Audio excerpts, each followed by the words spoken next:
via Clamé. Nous allons aborder notre second sujet, c'est le Bénin. On va parler rapidement du grand ménage autour du grand marché de Dantokpa. Avant d'en parler, nous accueillons Messa Fioklo d'Anglais de Dantokpa. Bonsoir. Bonsoir mes chers confrères, bonsoir aux téléspectatrices et aux téléspectateurs de New Web TV. Les autorités béninoises ont délogé des milliers d'habitants et vendeurs d'un grand marché de Cotonou. Il s'agit de l'un des plus importants déguerpissements de commerçants du marché dans le pays. Nous sommes sans habitation ni commerce. Nous n'avons aucune issue. On nous a dit que nous sommes des occupants illégaux. C'est ce qu'a déclaré en sanglots Moussa Dekinou, vendeuse de poissons d'une 50aine d'années sur la berge lagunaire de Cotonou, comme des milliers d'autres habitants de cette berge qui ceinture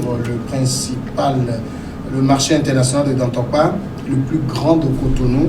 Elle a reçu fin janvier un document de sommation.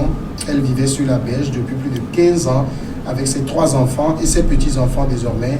Tous se trouvent à la belle étoile. Je ne sais pas, est-ce qu'il faut parler d'un acte, d'un acte sans cœur des autorités? En matière foncière, il y a toujours une réglementation. Quand on occupe des superficies ou bien des espaces, on a les droits de propriété. Mais ceux qui occupent des espaces illégalement suivent la rigueur de la loi.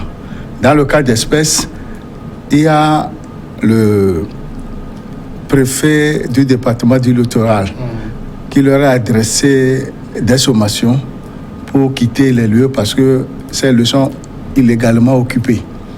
Surtout la berge ouest de Dantokpa, au niveau de la lagune. Mais les occupants n'ont pas obtempéré à la sommation. Donc, on a donné ordre à ceux-là qui peuvent le faire partie d'office, comme ce qui s'est passé à Côte d'Ivoire la dernière fois.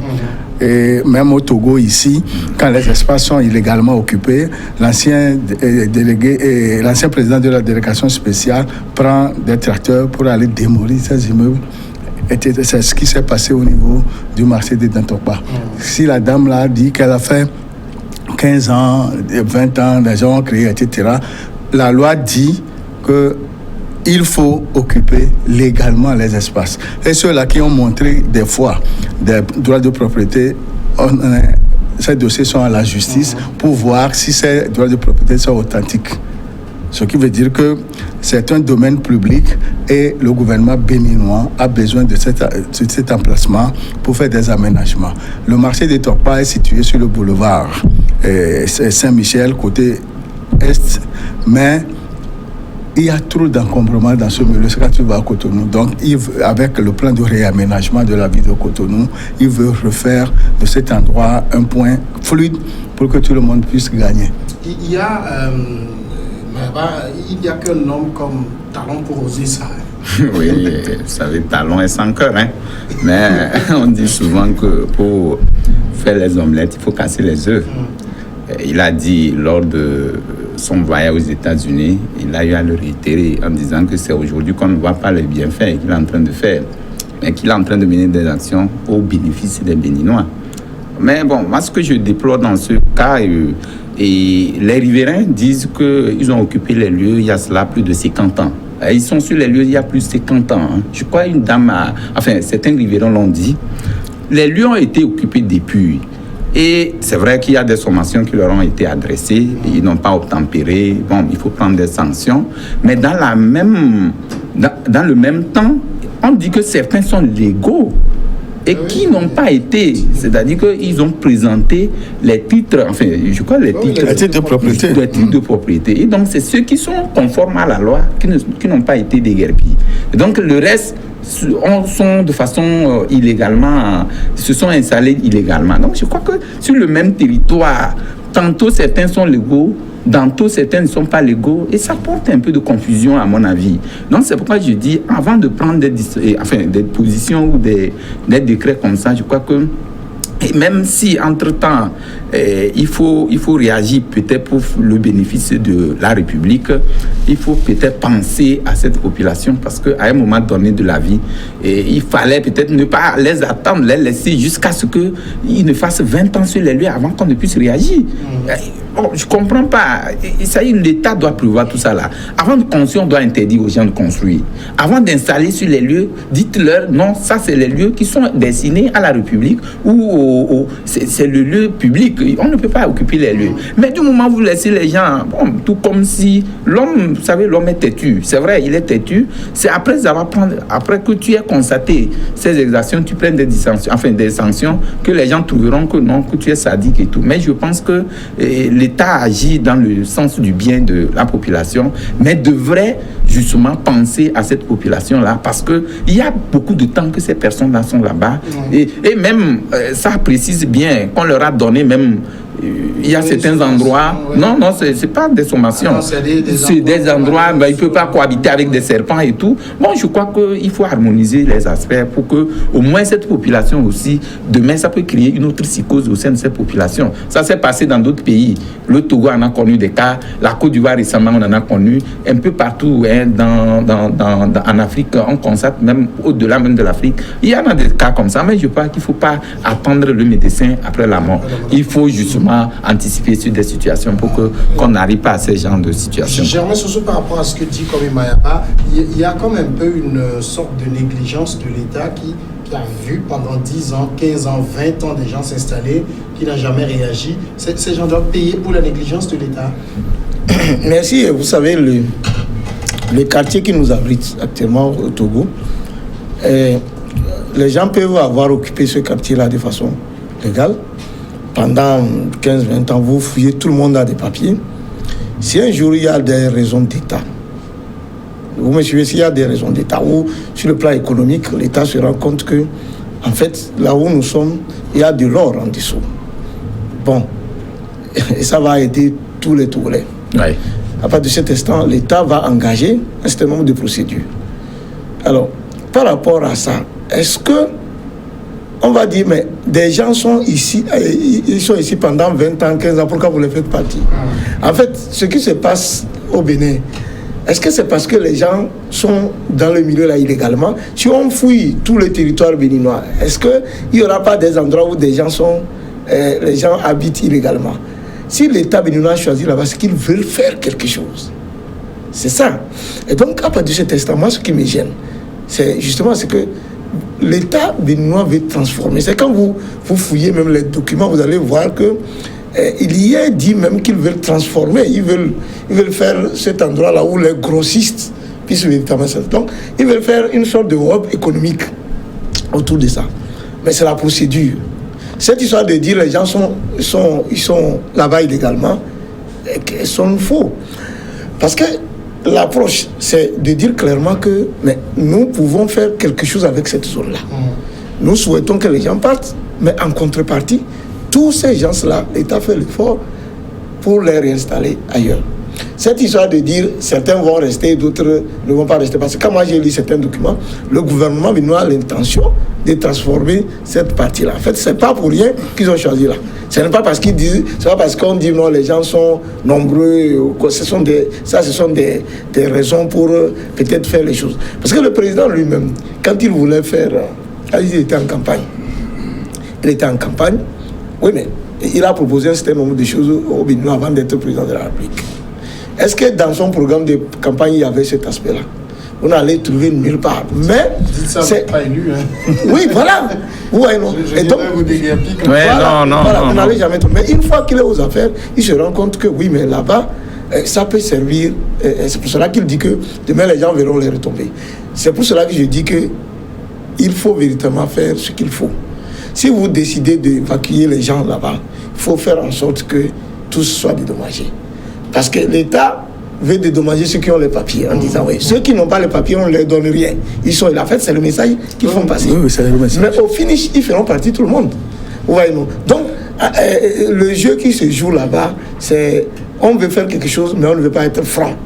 Vous voyez, non? En même temps, quand on parle aussi de dédommagement, on sait les dédommagements avec Talon. Moi, je me rappelle l'affaire de l'aéroport de Glo. où on a pris des terrains aux gens et on veut leur racheter le mètre carré à 75 francs. Avec Patrice Talon, mais en même temps, quand je posais par exemple la question sur la négligence de l'État, vous voyez cette femme qui dit « Je me retrouve à la Belle Étoile avec mes 3 enfants et mes petits-enfants », on sait que dans chaque État, excusez la toute c'est l'État qui est obligé de trouver des habitations aux citoyens. Alors, on met les gens à la rue sans leur trouver une solution palliative.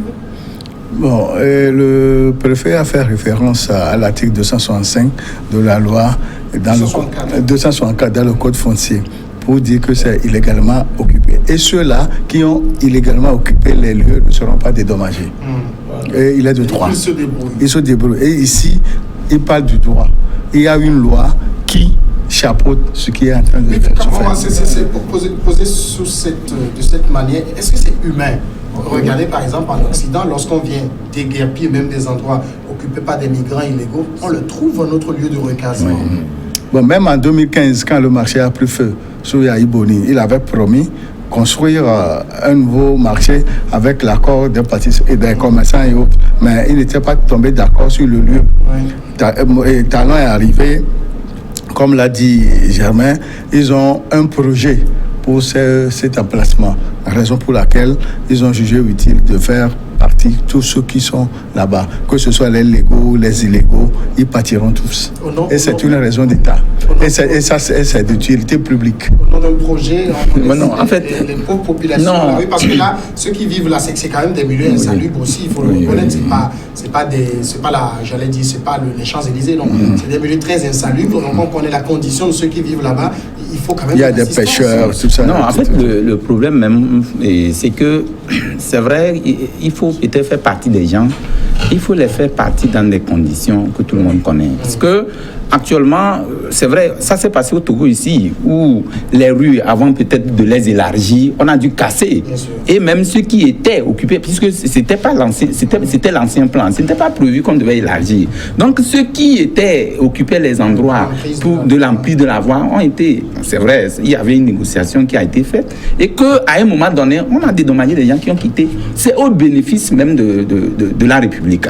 Enfin, c'est comme ça cette procédure qui a manqué au niveau du gouvernement Talon et qui fait des grincements dedans aujourd'hui. On aurait pu dire aux gens, on va vous déloger et puis vous trouvez un palliatif, comme tu l'as dit. Maintenant, si ça se fait de manière à ce que, on se dit de façon inhumaine, on dit non, comme tu es illégal pendant 20 ans, imaginez, c'est vrai, on ne fait pas la loi contre une personne, mais la loi est pour nous.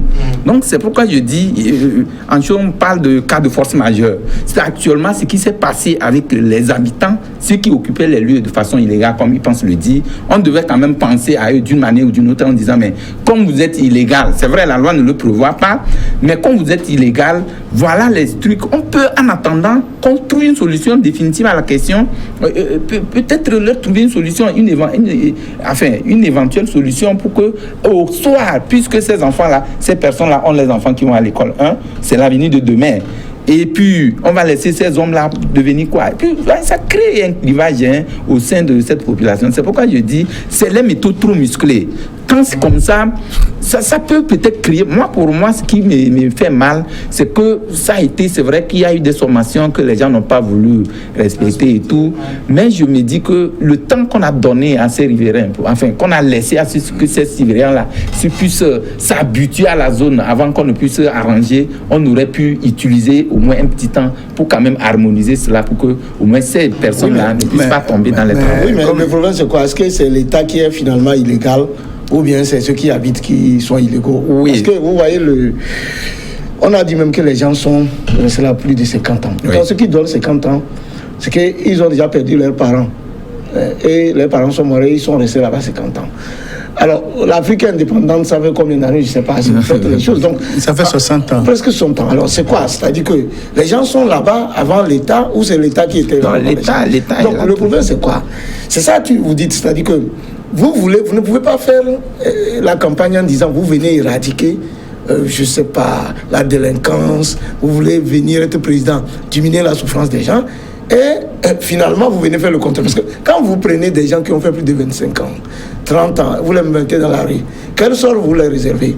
Finalement, vous voulez diminuer la délinquance. Ces gens-là qui n'ont nulle part à aller, ils deviennent quoi? Un délinquant. Alors, parce que non seulement ils perdent leur maison, voilà, mais ils perdent le lieu de commerce. Voilà, le lieu de commerce, ils deviennent des délinquants. Vous ne pouvez pas agir ainsi. Et quand les gens, quand Fioklou me parle de la loi, qu'on a appliqué la loi, vous savez, en matière de loi, les juristes vous le diront, il y a la loi, il y a l'esprit de la loi.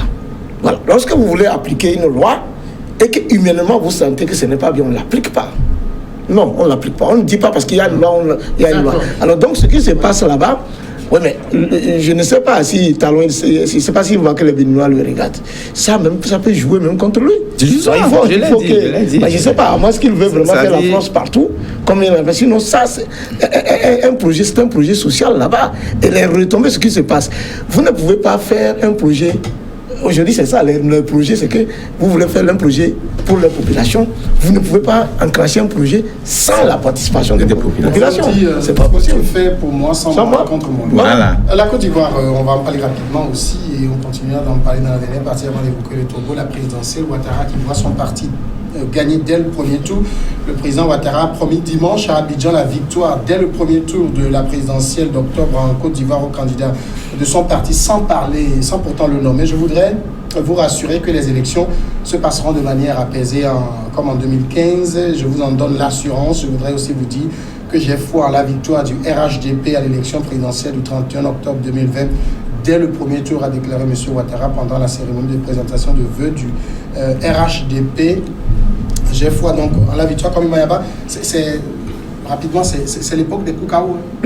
Oui, en fait. Non, en fait, tu m'as dit beaucoup. Non, Ouattara, tu sais, il a déjà balisé le terrain, parce qu'il n'a plus d'adversaire comme ça devant lui. Je crois que c'est pour cela qu'il dit que, bon, c'est vrai, il connaît déjà l'atmosphère, la fièvre politique dans son pays. Tout ce qui est fait derrière, avant qu'il n'arrive là où il a actuellement, entend parler de premier tour, il va passer au premier tour, tout le monde connaît. Donc, il n'a plus d'adversaire crédible comme ça. Ça fait qu'aujourd'hui, il ne peut plus parler avec une certaine inquiétude par rapport à l'échéance. Mais ce qu'il faut déplorer aussi, tu sais, les Ivoiriens ne sont pas comme les autres. Hein. C'est des gens qui sont très attachés aux valeurs républicaines. Donc, c'est ça qu'ils ont toujours gardé en eux un certain nombre d'histoires qui peut peut-être basculer, c'est vrai, ou à tout moment. Vous savez... On va marquer la pause et puis nous revenons derrière pour continuer.